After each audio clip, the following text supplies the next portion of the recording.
So once again today we are off on a road trip, and I'm really looking forward to meeting these couple of guys because they are really interesting and have some amazing stories to tell. I'd like to thank, as always, my wonderful patrons, because you guys are paying for the fuel to get me there. I am delighted to be here in Hailsham in Sussex with two lovely gentlemen. I've got Paul and Ray. Hi guys. Nice to meet you, mate. Yeah, welcome. Really good. Yeah. And today we're going to be talking about an amazing book called Finding Fretless. And this is actually a guitar that was played by George Harrison. Yeah. If we can just get a little bit of the background to where these guitars originated from, and also the little story about how George got hold of it. Yeah. So it's a fairly long story because the actual guitar goes right back to the very origins of the invention of the electric guitar. Wow. Now, how that comes about is the guy who made and designed this is a guy that is not very often heard about, and he's kind of underestimated for his achievements. There's a chap called Paul Bath. Now, Paul Bath goes back to 1927, around about that time, when a friend of his, George Beecham, is working with Adolf Rickenbacker. And John Dupre is working with George Beecham to make a guitar that sounds louder than the rest of the orchestra because he wants to get heard. Do you know what I mean? Yeah. So these guys come up with the resonator guitar. Yeah. Roll that forward a bit, still want a bit more volume, so they're working on the electric guitar, and Paul Bath is working with George Beecham, and it's these guys that come up with the original Rickenbacker frying pan that gave all of us guys the electric guitar. He's working for Rickenbacker for years. He works with Leo Fender, helps Leo Fender set up the original jigs for some of the early Fender stuff as well. He's involved with Magnatone guitars. His name, his DNA is over a lot of the stuff that we love today. For sure. Yeah. He forms his own company when he leaves Rickenbacker in 1957. Goes into Bath guitars. But then he meets up a guy in Riverside, California called Ted Peckles. I've got some pictures here actually. Oh, right. So this is Ted Peckles. Oh, excellent. All right. So he runs a store called the House of Note. Wow. In Riverside, California. But Ted Peckles is very well known in the area. All the musicians go to him, He's known for lending out gear and not necessarily getting it back, and, that kind of stuff. We all know that feeling, But anyway, they form a company called Bartel Guitars. Right. This is where the Bartel Fretless comes from, because one of the workers there, a guy called Tom Mitchell, he said, why don't we make a fretless guitar? Now, Ted said, no chance, it's not going to sell, I don't think we should bother. But Paul Bath said, okay, we'll go along with it, Right. One of the guys that was selling Bartel guitars at the time was a chap called Al Casey. Right. Now, Al Casey was part of the Wrecking Crew. One of the first call session players, that played on all the big stuff, Sinatra, Elvis, the whole lot, He's got a store in Vine Street in California called Al Casey's Music Room. Right. George Harrison flew to California in August 1967. Okay. He was going to Ravi Shankar's school. They were there for the week, and round about, I think it's on the 3rd of August 1967, they'd been out all day. In the evening, they go to recording session at Western Recorders Studio. Okay.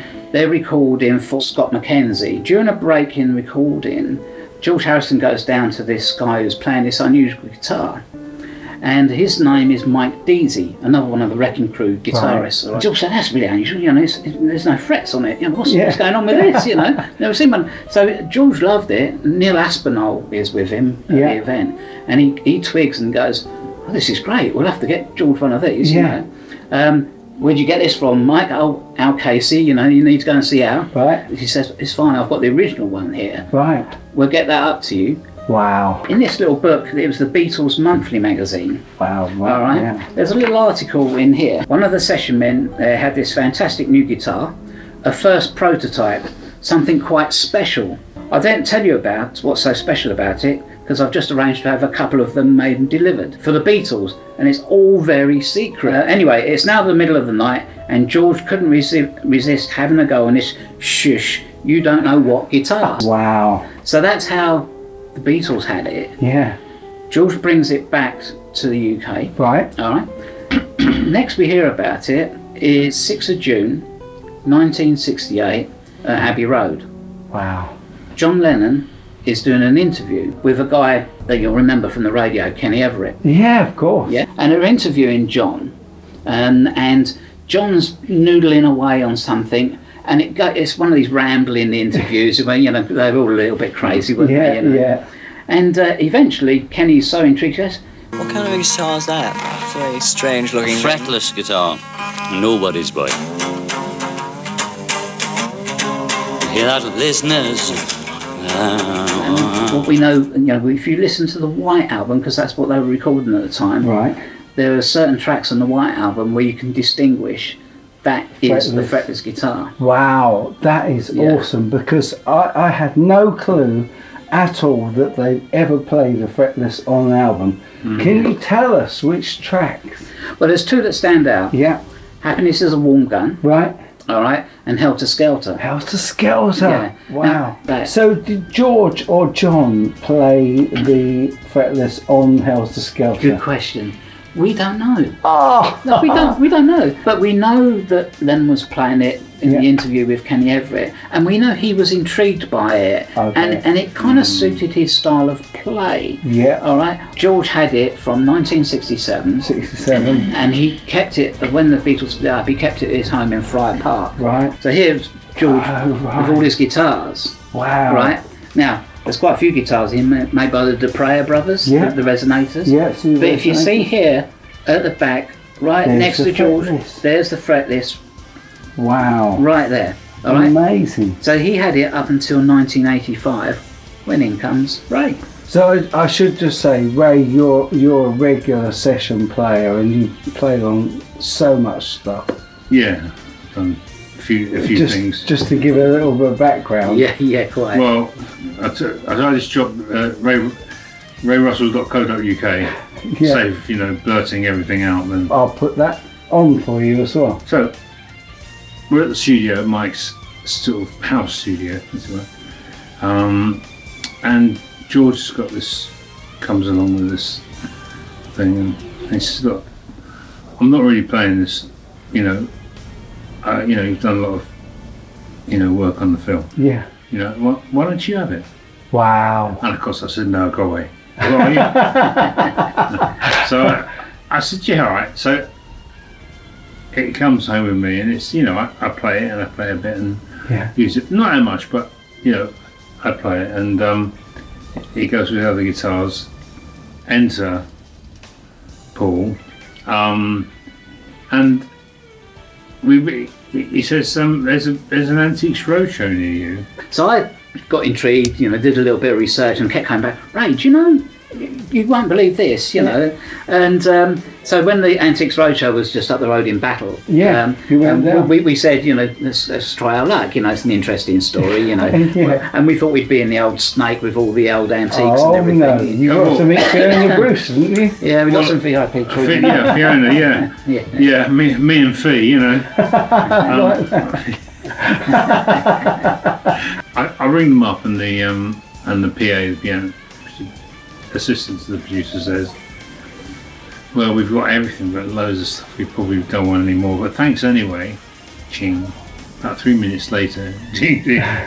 It's the director here. You say you've got George Harrison's guitar. Come down.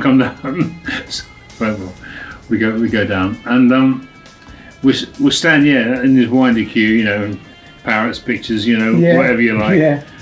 And then two guys that were obviously like minder type guys came up and said, "You shouldn't be in this queue. You should be in the exec room."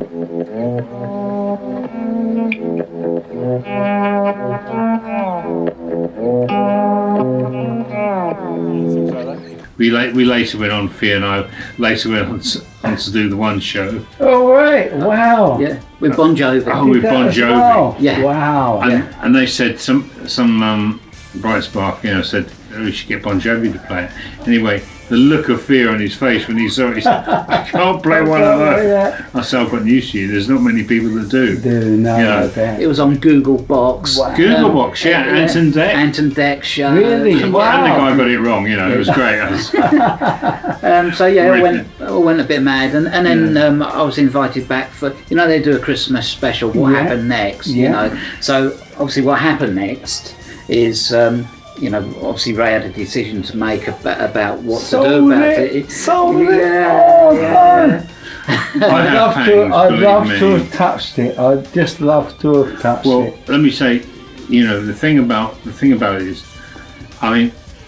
it sat there, and I hadn't used it much. I figure that the guy or lady or whoever it's going to, the collector it's going to, it will probably get a lot more out of it now. It's their turn. As you alluded to there, I think that we're only custodians of guitars, especially famous ones like that. So it's good that it's gone on to be used. Playing chords on a fretless guitar is really impossible installation. Yeah, but if you want to play as like a fretless bass, you get full nice sliding.